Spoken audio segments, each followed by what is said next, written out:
What really happened to Orlando Brown? No, seriously, what happened? One minute he was stealing scenes as the hilarious Eddie Thomas on That's So Raven. Bring it to your ankles and make it wiggle your knees. I'm guaranteed to make the nation wanna follow me. I got the ladies like, oh child, I need to breathe. The next, he's dropping cryptic interviews. That's why people look at us like we fucking stupid, because we're like the most arrogant place in the world to be. Bizarre rants, and eye-raising one-liners that had the internet doing double takes. It's like he took a left turn off Disney Channel Boulevard and ended up on What the Heck Just Happened Avenue. But before you laugh too hard, let's slow down. Behind the viral clips and strange headlines is a real person, a child star who once had the world at his feet, then seemingly spiraled right before our eyes. Was it fame? Was it trauma? Was it something deeper? This isn't just a story of Hollywood weirdness. It's about how the spotlight can burn just as much as it shines.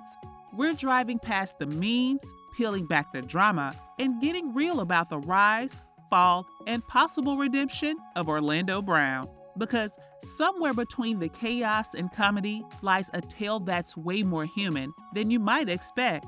So grab your snacks, hold your judgments, and prepare to say, wait, he did what now? Buckle up. It's going to be a wild, emotional ride. Before the chaos, the headlines, and the viral interviews, Orlando Brown was just a bright-eyed kid with big dreams and even bigger talent. Born on December 4, 1987 in Los Angeles, California, Orlando grew up in the heart of the entertainment world, right where stars are made and sometimes broken.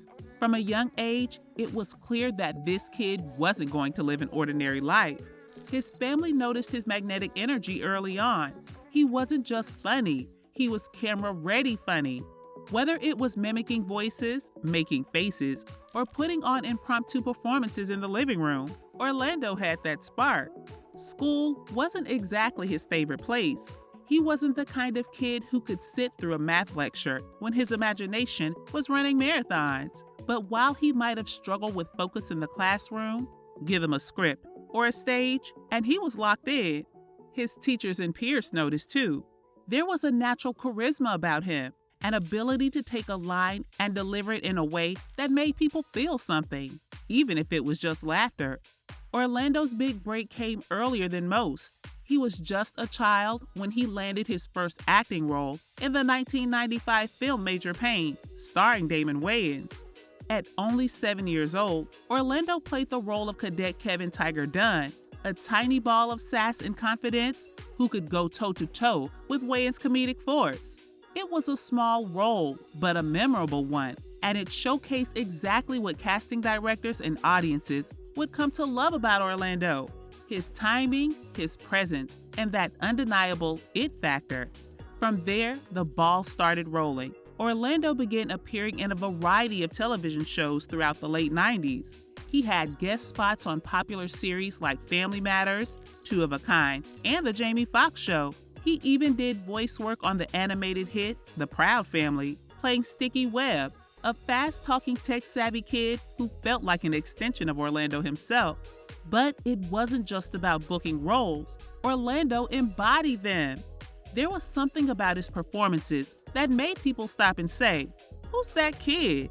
He brought energy, depth, and a kind of unfiltered joy to the screen that reminded audiences of classic child stars from decades before. He didn't just recite lines, he lived them. And then came That's So Raven, the show that would catapult him into full-blown teen stardom. But before we get there, it's important to understand, Orlando didn't stumble into fame. He chased it. He worked for it. Behind the comedic genius was a kid who was putting in hours at auditions, memorizing lines, and learning to carry himself in a room filled with adults twice his age. He wasn't just a product of Disney magic. He was hustling before he even hit double digits. The world started to notice the charm, the talent, the potential. It seemed like Orlando was destined for greatness. But as we know, the road to fame is rarely straight, and for child actors, it's almost never smooth. At this stage, though, everything looked bright. The kid from Los Angeles was on his way up. What could possibly go wrong? Well, everything. But we're not there yet. First, let's talk about the peak, the height of Orlando Brown's fame, when he was the face of Disney, everyone's favorite sidekick, and the future looked blindingly golden. By the early 2000s, Orlando Brown had officially stepped into the spotlight, and this time it was center stage. In 2003, he landed the role that would define his career, Eddie Thomas on Disney Channel's That's So Raven. The show was a massive hit, breaking ground as one of the first Disney series to center a Black female lead played by Raven-Symoné, and showcasing a diverse, genuinely funny cast that resonated with millions of kids around the world. As Eddie, Orlando played the loyal best friend, goofy, supportive, and full of personality. He wasn't just comic relief, he was the comedy. His chemistry with Raven and his co-star Alanis Vanderpool was electric. The trio felt real, like actual friends you wanted to hang out with after school. Orlando's timing, improvisation, and larger-than-life expressions made him a fan favorite almost instantly. Off-screen, the actor was quickly becoming a teen icon. Disney capitalized on his talent by featuring him in other projects like the animated series Fillmore, where he voiced the titular character in various Disney Channel movies. He even dabbled in music, showing off his rapping and singing skills, which only added to his star power. Orlando wasn't just acting, he was building a brand, and kids across the globe knew his name. But while the world fell in love with Eddie Thomas, the pressure of Orlando Brown, the real Orlando, was mounting. Fame at a young age is tricky. You're expected to act like a grown-up on set, maintain a public image, and deal with criticism, all while your brain is still trying to figure out who you are. For Orlando, this meant juggling schoolwork, shooting schedules, media training, and an early introduction to an industry that doesn't always protect its youngest stars. Still, during the golden era, Orlando was riding high. He was invited to red carpet events, performing music on the side, and becoming a household name. For many kids growing up in the 2000s, That's So Raven was more than just a show. It was part of their identity. And Eddie Thomas, he was the friend who made you laugh when things got tough. That impact can't be overstated. And yet behind the scenes, there were signs of strain. Orlando, like many child actors, didn't have much of a childhood. The structure of being on set, the demands of staying in character, and the pressure to always be on began to take a toll. Interviews later in his life would hint at the cracks forming beneath the surface, even during his Disney days. He began to experience the confusion and exhaustion that comes with being famous, but not quite grown, rich in attention, but not in freedom. He was growing up in front of the world, but he wasn't always being heard. Hollywood praised his talent, but didn't always offer the support or guidance needed for a young man navigating fame, identity, and adolescence at the same time. And then, as quickly as it all rose, it began to fade. That's So Raven ended in 2007, and like many child stars, Orlando found himself at a strange crossroads. The role slowed down, the phone rang less, and the attention that once felt overwhelming suddenly became too quiet. The Disney magic had dimmed, and that's when things started to spiral. What came next wasn't just a fall from fame. It was a slow, painful unraveling that would leave fans shocked, concerned, and heartbroken because no one saw it coming. Not yet. When That's So Raven wrapped in 2007, Orlando Brown was only 20, but he'd already lived a life most people couldn't imagine. For over a decade, he'd been working non-stop. Auditions, rehearsals, press tours, and studio sessions. And now, silence. No cameras, no scripts, just space. And that's the dangerous part for many child stars. When the applause stops, it gets eerily quiet. For Orlando, that silence became deafening. Without the structure of Disney, without the steady routine of working, Orlando found himself drifting. The industry that once embraced him was now chasing the next big teen star, and Orlando, once a go-to face on Disney Channel, struggled to land new roles. His name no longer opened doors the way it used to. Rejection became more common than opportunity, and with rejection came resentment. confusion, and eventually self-destruction. By the early 2010s, troubling headlines started to appear. Run-ins with the law, DUI arrest, allegations of domestic abuse, reports of erratic behavior. His mugshots began making the rounds online, replacing the once smiling face fans knew from childhood. Each arrest painted a clear picture. Something was deeply wrong. But Orlando wasn't just a Hollywood has-been acting out for attention. He was a young man unraveling publicly. He began to speak in interviews and social media videos that left people baffled, even disturbed. How Diddy's trying to kill me? How long you been in recovery for? Recovery for Drugs or alcohol? haven't been in. Oh, so you don't fuck with that at all? I was kind of the impression that. Oh yeah, nah, bro. He made wild, incoherent claims about celebrities, religion, and his own past. Some thought it was a publicity stunt. Others laughed. But for those really paying attention, it was heartbreaking. This wasn't entertainment. This was a man in crisis. In 2016, his behavior reached a new level of concern.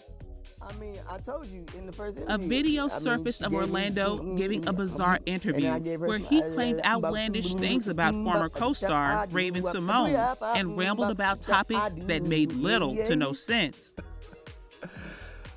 But what do you mean by that she was black? It was clear that something more than fame withdrawal was happening. Fans began speculating about mental illness, substance abuse, or both. He even got a massive tattoo of Raven on his neck, which left many wondering if he was crying for help or completely losing touch with reality. The internet turned him into a meme, but behind the meme was a real person, one who seemed to be spiraling with no lifeline in sight. And yet, even through the chaos, Orlando had moments of clarity. He would occasionally admit he needed help, speak about his struggles with addiction, or post videos claiming he had turned over a new leaf. But those promises rarely lasted long. The cycle continued. Public meltdowns, apologies, bizarre interviews, arrests. It was like watching someone drown, come up for air briefly, then sink again. The saddest part, for fans who grew up watching him, this wasn't just another fallen celebrity. It felt personal.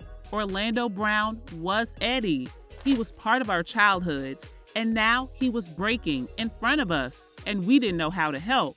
But just when everyone was ready to write him off for good, something changed. Just when it seemed like Orlando's story was headed for a tragic ending, a surprising shift began to unfold. After years of bizarre interviews, mugshots, and public meltdowns, the world had almost given up on him. Almost. But sometimes all it takes is one moment, one lifeline, for someone to start climbing out of the pit they've been trapped in. For Orlando, that lifeline came in the form of rehab and faith. In 2020, a video surfaced of Orlando at a Christian men's recovery program in Texas. The same man who once delivered unhinged rants online was now speaking calmly about healing, accountability, and his struggle with addiction. He openly admitted he had been battling demons, substance abuse, mental health issues, and the weight of fame gone sour.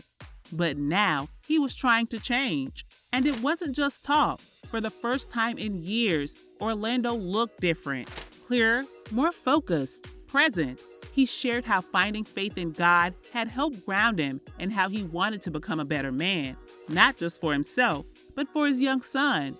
He spoke of wanting to inspire others who were struggling with the same pain he drowned in for years. The internet, understandably skeptical, watched with cautious optimism. Was this real or just another chapter in the long chaotic saga of Orlando Brown? But unlike past attempts at turning over a new leaf, this one seemed to stick, at least for a while. He stayed in recovery, he got married, he reconnected with family, he began performing music again, but now, with a focus on his faith and testimony rather than wild fame-seeking antics. It was raw, it was imperfect, but it was real, and most importantly, it was human. And that's what this phase of Orlando's story is all about, humanity. Beneath the mugshots, viral moments, and Disney stardom, There's a man who is broken and trying step by step to rebuild. A man who admits he made mistakes, hurt people, and lost control, but also refuses to let that be the final chapter. Of course, recovery isn't linear. There have been setbacks, public moments where he once again raised concern, but what matters now is that he's trying. He's seeking help, embracing fatherhood, leaning into faith, and showing that even the most spiral stories don't have to end in tragedy. In many ways, Orlando Brown's journey is a cautionary tale, but also one of redemption.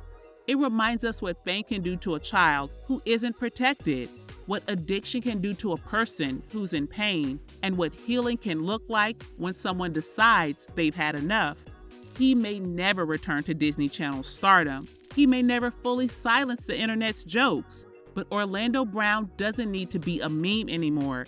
He's working to be a man, flawed, honest, healing, and maybe, just maybe, that's the real happily ever after. And that's it from us today. Until next time, thank you for watching.